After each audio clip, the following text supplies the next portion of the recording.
ouvintes, internautas, visitantes do canal Jesus, Você e Eu. Vamos hoje ao livro No Roteiro de Jesus, organizado por Gerson Simões Monteiro, da editora FEB. Estamos na segunda parte do livro, que diz: Jesus agindo, ensinando, curando, exemplificando, confortando. Vamos hoje ao número 26. Retirou-se ele só. Vamos lá, meus irmãos. No short não dá tempo de ler todo o texto, mas aqui dá. Vamos lá. Quando Jesus se fazia acompanhar pela multidão, na manhã rutilante, refletia amorosamente consigo mesmo. Ensinara as lições básicas do reino de Deus aos filhos da Galileia, que o seguiam naquele instante divino. Todos permaneciam agora cientes do amor que devia espraiar-se sobre as noções da lei antiga. Que não poderia ele fazer daqueles homens e mulheres bem informados? Poderia, enfim, alongar-se em maiores considerações relativas ao caminho de retorno da criatura aos braços do Pai. Dilataria os esclarecimentos do amor universal, conduziria a alma do povo para o grande entendimento, decifraria para os filhos dos homens os enigmas dolorosos que constrangem o coração. Para isso, porém, era imprescindível que compreendessem e amassem com o Espírito. Quantas pequenas lutas em vão, quantos atritos desnecessários. A multidão, por vezes, assumia atitudes estranhas e contraditórias. Diante dos prepostos de Tibério, que a visitavam, aplaudia delirantemente. Todavia, quando se afastavam os emissários de César, marchava os lábios com palavras torpes e gastava tempo na semeadura de ódio e divergências sem fim. Se aparecia algum enviado do Sinédrio nas cidades que marginavam o lago, louvava o povo a lei antiga e abraçava o mensageiro das autoridades de Jerusalém. Bastava, entretanto, que o visitante voltasse as costas para que a opinião geral ferisse a honorabilidade dos sacerdotes, perdendo-se nos desregramentos verbais de toda espécie. Sim, pensava, todo o problema do mundo era a necessidade de amor e realização fraternal. Sorveu o ar puro e contemplou as árvores frondosas, onde as aves do céu situavam seus ninhos. Algo distante, o lago era um espelho imenso e cristalino, refletindo a luz solar. Barcas rudes transportavam pescadores felizes, embriagados de alegria na manhã clara e suave. E sem derredor das águas deslumbrantemente iluminadas, erguiam-se vozes de mulheres e crianças que cantavam nas chácaras embalsamadas de inebriante perfume da natureza. Agradecia ao Pai aquelas bênçãos maravilhosas de luz e vida, e continuava meditando. Por que tamanha cegueira espiritual nos seres humanos? Vou repetir. Por que tamanha cegueira espiritual nos seres humanos?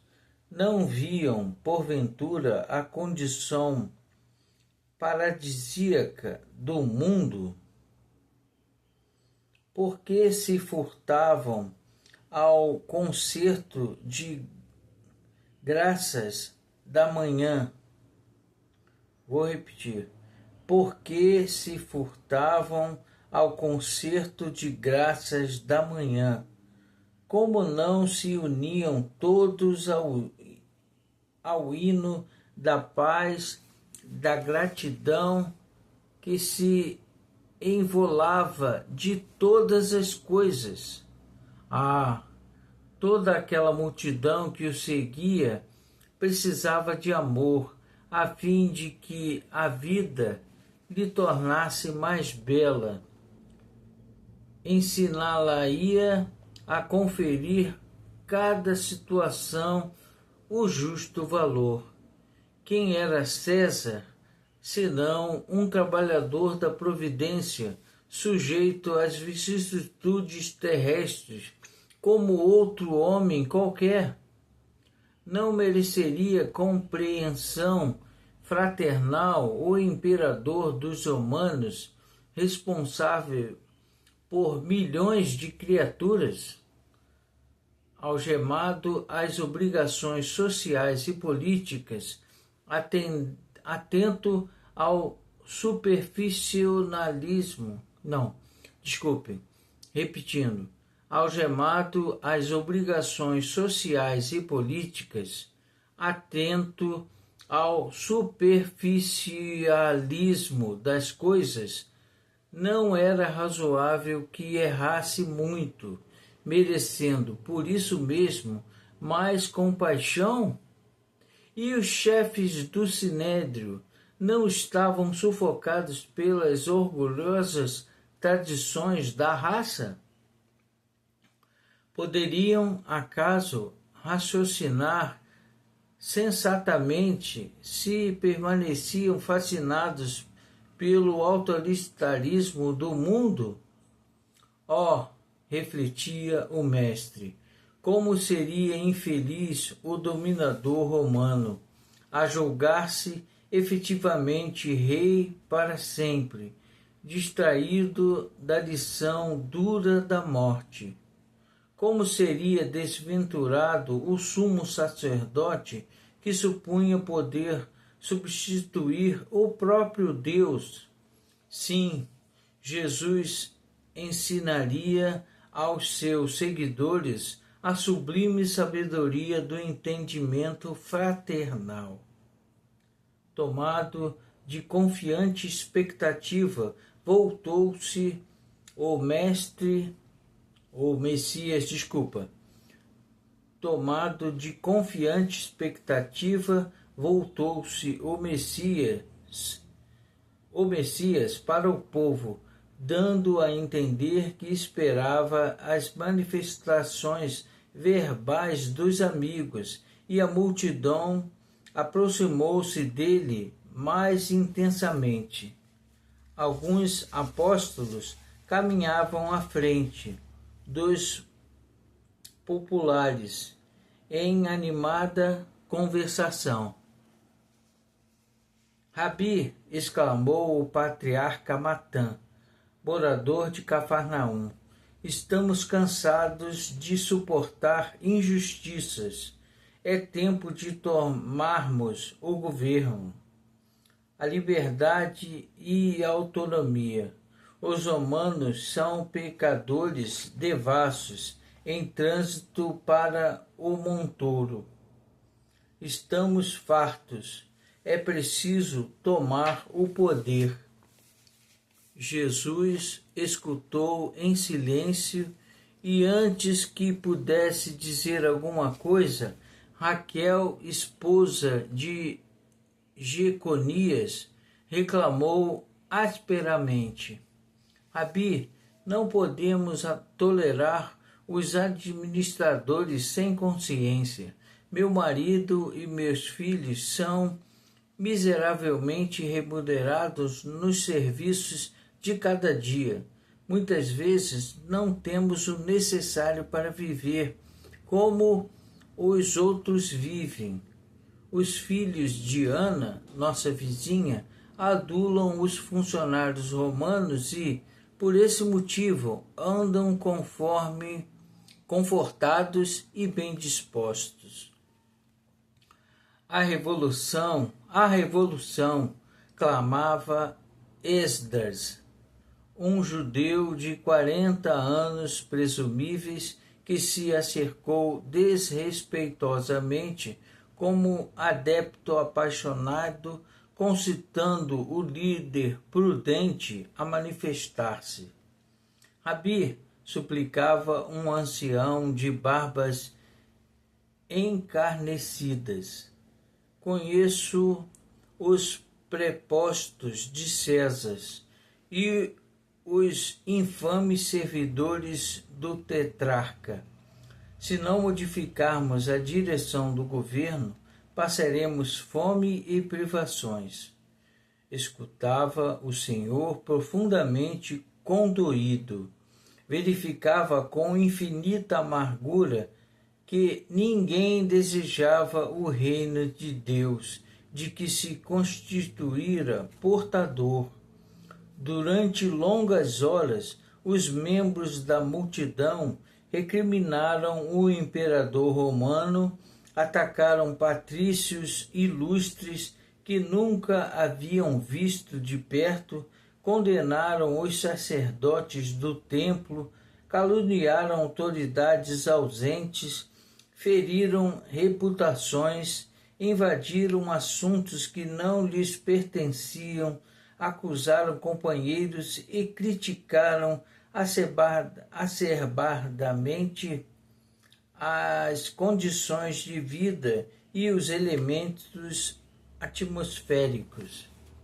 Por fim, quando muito tempo se havia escoado, alguns discípulos vieram anunciar-lhe a fome que castigava homens, mulheres e crianças.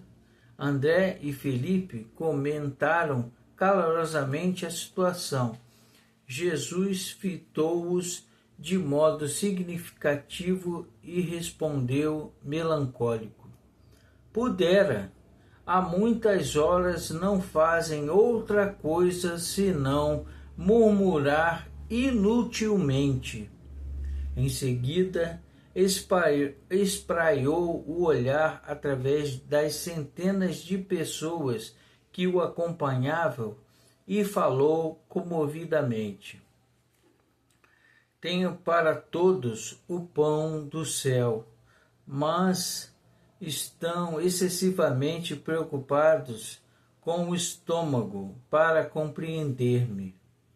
E, tomado de profunda piedade ante a multidão ignorante, valeu-se dos pequenos pães de que dispunha, abençoou-os e multiplicou-os, saciando a fome dos populares aflitos. Enquanto os discípulos recolhiam o sobejo abundante, muitos galileus batiam com a mão direita no ventre e afirmavam: Agora sim, estamos satisfeitos. Contemplou-os o mestre em silêncio, com angustiada tristeza, e, depois de alguns minutos, entregou o povo aos discípulos e, segundo a narração evangélica, tornou a retirar-se, ele só, para o monte. Mensagem extraída do livro Lázaro Rede Vivo, capítulo 35. Eu vou ler o final novamente. Contemplou-os o mestre em silêncio, com angustiada tristeza, e depois de alguns minutos entregou o povo aos discípulos, e segundo a narração evangélica, tornou a retirar-se ele só para o monte. Meus irmãos, esse livro muito me ensina cada vez que eu leio, porque estamos vivendo exatamente este momento aqui em nosso país, meus irmãos, no Brasil. Só ouvimos reclamações e reclamações. Precisamos entender o que Jesus falou, o que Jesus nos trouxe. Fácil não é, meus irmãos. Se fosse fácil, o planeta já estaria muito diferente. Precisamos parar de reclamar. Estou falando para mim mesmo, tá? Parar de reclamar e fazer mais. É isso. Vamos em frente. Que Deus nos proteja a todos.